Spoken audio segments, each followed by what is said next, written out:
Hey guys, SickMotion here with the patch 7.1 notes, the first official patch of Season 7. The last one was kind of the Season 7 patch, but this is the official one, I guess. Um, it's actually pretty short, expected to be a little bit longer.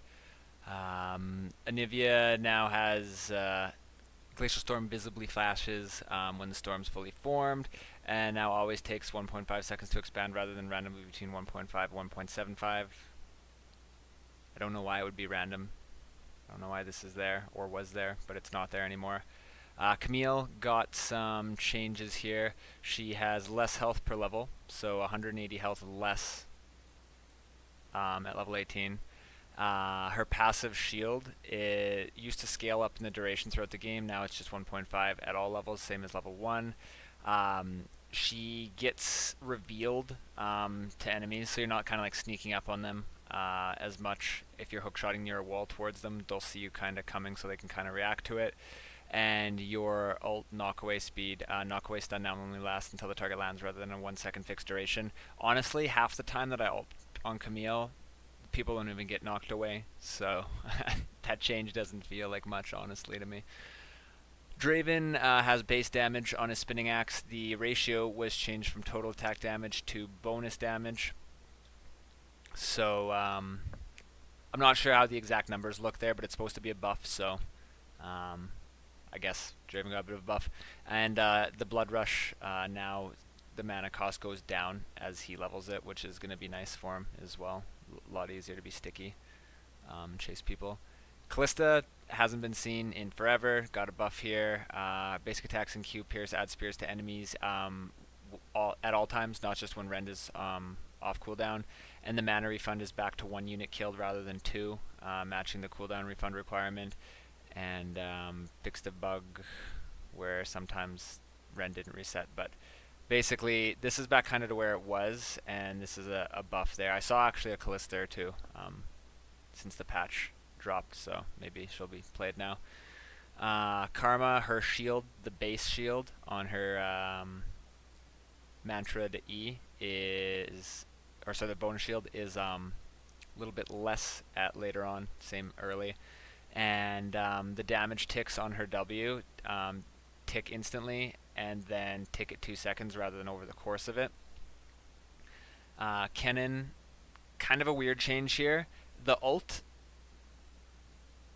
damage went from here to here, same ability power ratio, total base damage same, but basically what it is, or sorry, not the total base damage same. It's a little bit more, but you don't get all that damage unless you're able to keep them in your ult for the entire duration, rather than just for the stun and get the damage off while it's there. If you just keep them in from beginning to end, you can kind of see the later strikes on the same target start to do more damage there. Lee got a pretty I don't know. It's a nerf, but it's like an iconic nerf, I guess. You no longer reveal invisible targets with when you smack the ground with E, which has been the thing that Lee could do like since the beginning. Like when Akali was really strong, like Lee was decent against her, like for laning, because you could just E into the middle of her pool and you'd usually hit her because it was that small radius. Now there's you can't reveal the stealth targets. Now only reveals targets damaged by Tempest. No longer reveals nearby allies of damaged targets. And his ult base damage is down 50 per level, so at level 3 that's 150 base damage off of his ult, so pretty big nerfs there. This one, honestly, like the damage nerf, like damage nerf is a damage nerf, it's numbers. This kind of takes away some of the uniqueness of that skill and strengthens stealth. The new stealth that you can't really reveal with anything unless they walk into your tower. Lucian, his damage is now starts at 40, goes 50, 60, total attack damage.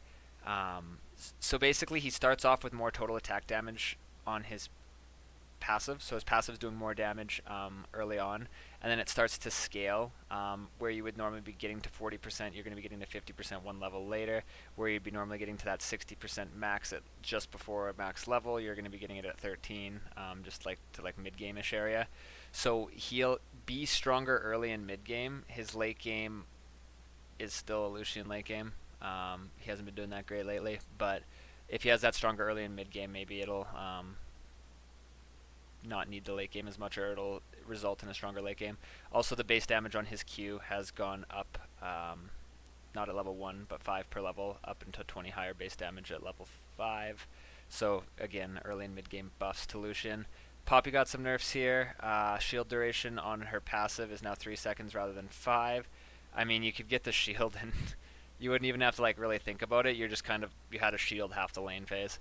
Her ult snapcast damage, so it still charges to this much damage, but you don't always want to do that because if that doesn't kill them, then you've just kind of knocked them to safety a lot of the time.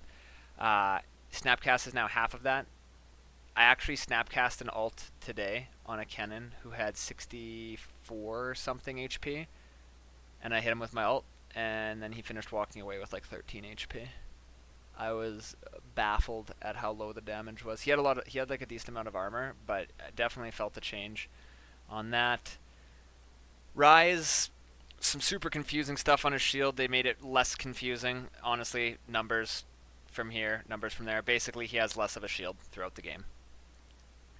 And the movement speed that he gets is also same early, but 10% less later on. Because, I don't know.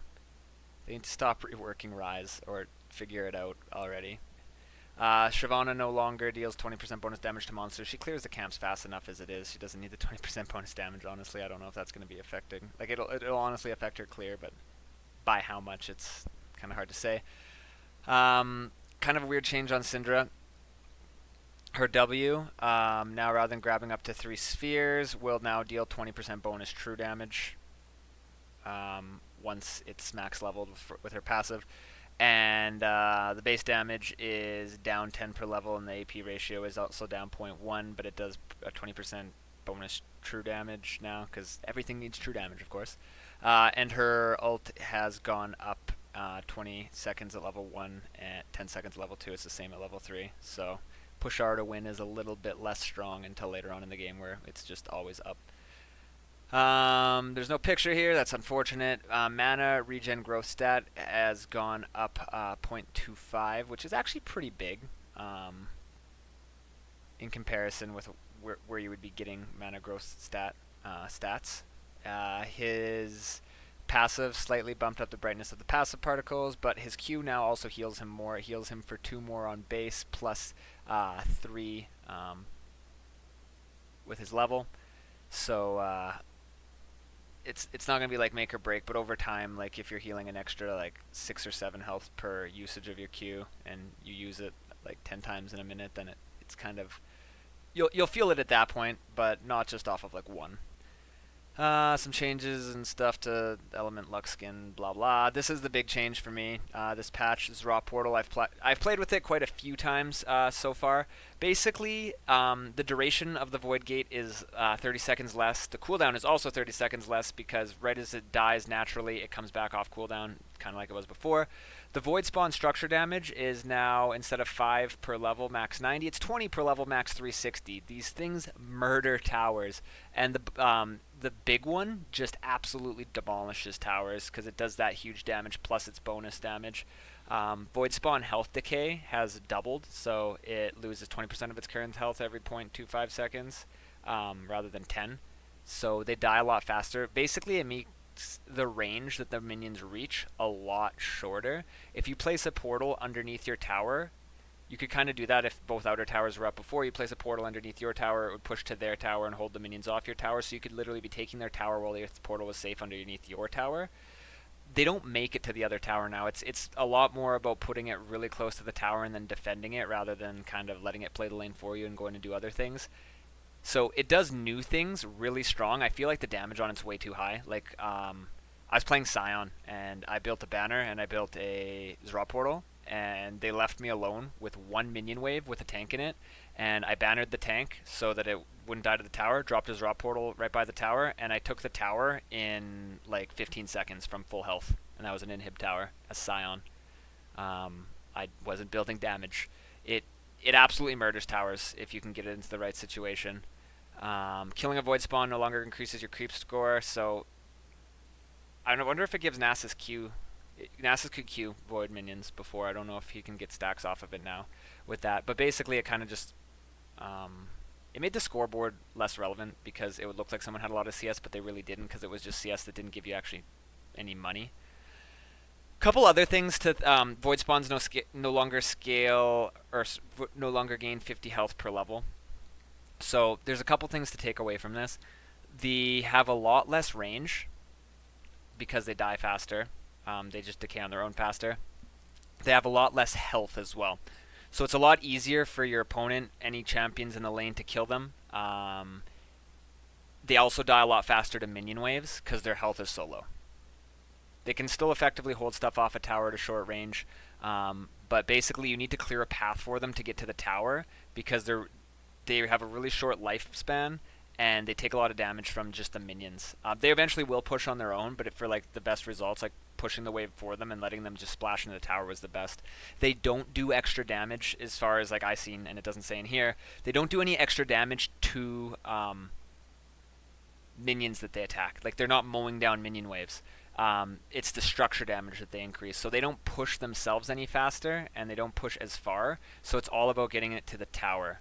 I kind of talked about this Zz'Rot portal for half of the video. This, like I said, this was the big change for me, and there was some stuff that I kind of experienced with it that isn't really explained that well here. But overall, like you could play like a full tank character, and normally you're like, all right, Science hit on our bottom tower. He only has a minion wave, so he's gonna need about 2 or 3 more minion waves to get that tower under half, and then we can worry about him. You get a tank wave, so that the wave lasts a little bit longer, so you can be having the not reduce damage to the tower with your Zz'Rot portal a little longer. And yeah, that tower's gone.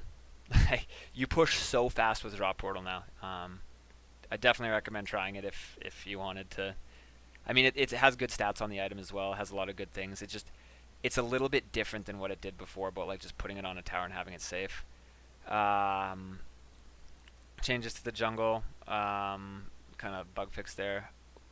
Once scouted, plants continue emitting VFX through Fog of War. Okay. Auto pings on revealed champions have been toned down to be distinguished from player pings, and it now kind of pings wards that are revealed by the detective plant, and the river gummy bears pickup radius of fruit is slightly reduced, and blast cone no longer can be affected. Malzahar and Rengar now can be affected by blast cone triggers during their spell immunity effects if their team does it. I think. Did it say their team, or when I first read this it said their team? Maybe they changed it. Can be affected by by allied. There it was. Sorry, I'm kind of tired here. I find that kind of weird because as Olaf you can ult and become CC immune to avoid your own teammate's Bard ult. So I'm wondering, and they didn't mention Olaf in here, I'm wondering if Olaf is still immune to blast cone triggers by his own team if he is ulting. I don't know, kind of some inconsistencies there for me. Another big change here is the jungle experience. They took down the jungle experience on all the camps. So basically, you still get level 3 for clearing 3 camps with your jungle item, of course. So your first camp gets you 2 more camps gets you 3, but rather than getting 4 off of 2 more camps, you have to do 6 camps. Not 6 more, 6 in total. So you used to be able to get level 4 off clearing 5 camps in the jungle, and now you get level 4 off clearing all the camps in your jungle. So you have to do a full clear to get level 4. You can't just do like a quick clear and then gank with skipping 1 camp. If you want to gank at level 4, you can still early gank level 3. You get level 3 at the same time. Some twisted tree line balancing stuff, some league client that I haven't been using. I'm waiting for it to like be finished and polished. Bug fixes here, and upcoming skins, Robot Gangplank, and then some new Warring Kingdom skins, and some Chromas. So relatively short patch. I really think the Zz'Rot portal change is like really big, and keep it in mind. if it's an item that you'd ever be considering in your build path, because in certain situations it can be really strong. It works really well in partnership. I can't think of words right now. I need to go to bed.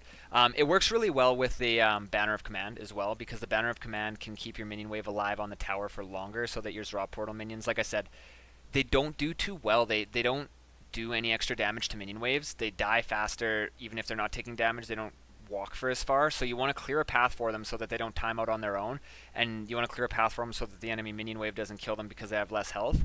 That Banner minion clears paths well. It also tanks towers for a while and holds their minion wave behind the tower, so your Zz'Rot portal minions can keep exploding on the tower.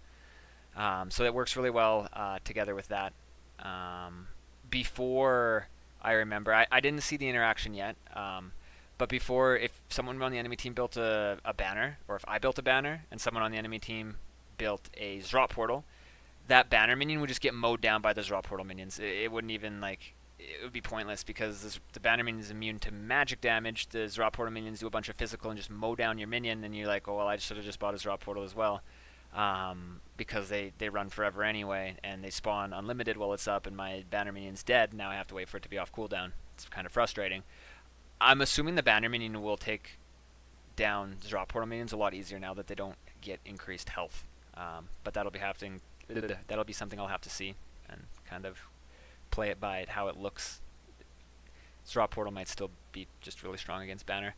But anyway, guys, thank you for watching. If you found it helpful, make sure to leave a comment. I do read the comments. Sub to the channel if you want more stuff like this. I haven't been putting out as many, and by as many I mean like any, videos and whatnot. Since I reformatted my computer, I haven't got my video program back to, like, my video editing program back to full function. There's some settings that are weird, and all the videos that I've tried to make and render out of it just come out in really wonky qualities that I have to, like, toy around with. The patch note video is easy for me to do because I just record it straight and just upload it to YouTube in one take. I don't have to do any rendering, editing, chopping, or anything. So once I get that figured out, I still have to do the A to Z highlights. I still have all of that stuff for the highlights, and I actually just finished figuring out and getting it working. The replay buffer on my streaming program was a new feature that they finally brought out that I had on my other one, so it'll be a lot easier for me to do highlight type material where I can just save the last 30 seconds rather than having to go back and edit an entire like 8 to 10 hour stream. So once I get my video program figured out, hopefully soon, everything should be a lot easier to be putting out more videos, because it's kind of been a drought. If you look at the channel, it's probably the last handful of videos have just been patch notes. Everything else that I put out was made before I reformatted my computer, which has been done for a while now. So I'll try and get on top of that. Just thought I'd let you guys know, give you an update on what's been going on with that and why it's there. I'm still going to do them. I didn't intend to stop doing them. It's just kind of something that came up. But we'll leave it at that. Take it easy, guys. Thanks for watching. We'll see you next time.